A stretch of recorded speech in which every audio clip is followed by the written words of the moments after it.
সব ভাই লোক, কি অবস্থা? কিরে, তোর তো কোনো খোঁজ খবরই নাই। খোঁজ খবর দিয়ে কি করবি? আচ্ছা গিটারটা রাখতো, বাবা টাকা পাঠিয়েছে, আমি টাকাটা উঠে আসি। সাবধানে রাখিস। দেখ, এখনো বাপে টেকে খায় আর গিটার নিয়ে ঘুরঘুর করে। মানলাম ওর ভয়েসটা ভালো, তাই বলে সবারই দিয়ে তো সবকিছু হয় না ভাই। তুইও তো তোর বাপের টাকা খাস, তুই কি চিপসস? হুদাই মানুষের নামে পিছে কথা বলস।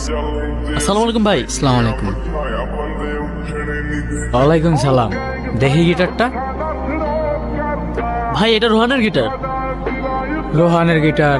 তো তো কি হয়েছে? না ভাই, কিছু না।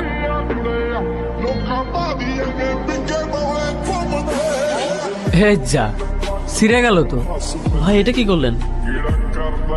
তোর তোর রোহান রে কইস এই গিটারের তার যেমন ছিঁড়ছি না, তোর রোহানটা ধরলেও না এমন করে ছিঁড়েলাম। চোস কি রে, কি হয়েছে? কে ছিঁড়ছে?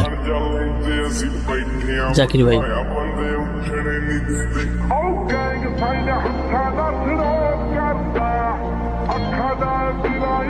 স্ট্রিং সিসুস কেন? স্ট্রিং সিসুস কেন? স্ট্রিং সিসুস কেন? শালা তুই কিনে দিছিস না তোর বাপ কিনে দিছে গিটার? হ্যাঁ, স্ট্রিং সিসুস কেন তুই? স্ট্রিং সিসুস কেন? Sorry Rohan, sorry. ঠান্ডা হয়, এতটা গরম হইস না। এটা তুই ঠিক করস নি। এটা কোনো র্যান্ডম গিটার না, এটা আমার ইমোশন। সবকিছু নিয়ে ফাইজলামি করা ঠিক না। তোর ইমোশন আছে, আমার ইমোশন নাই। আমার গার্লফ্রেন্ড তোর পোস্টে ক্রাশ লেগে কমেন্ট করবো কেন? আমার ভালো লাগে নাই, তাই আমি তো তার ছেড়ে ফেলছি। আরে তো তোর গার্লফ্রেন্ড তুই সামলা না ব্রো। আমার কি, তোর গার্লফ্রেন্ডে তুই সামলা। অজয়রা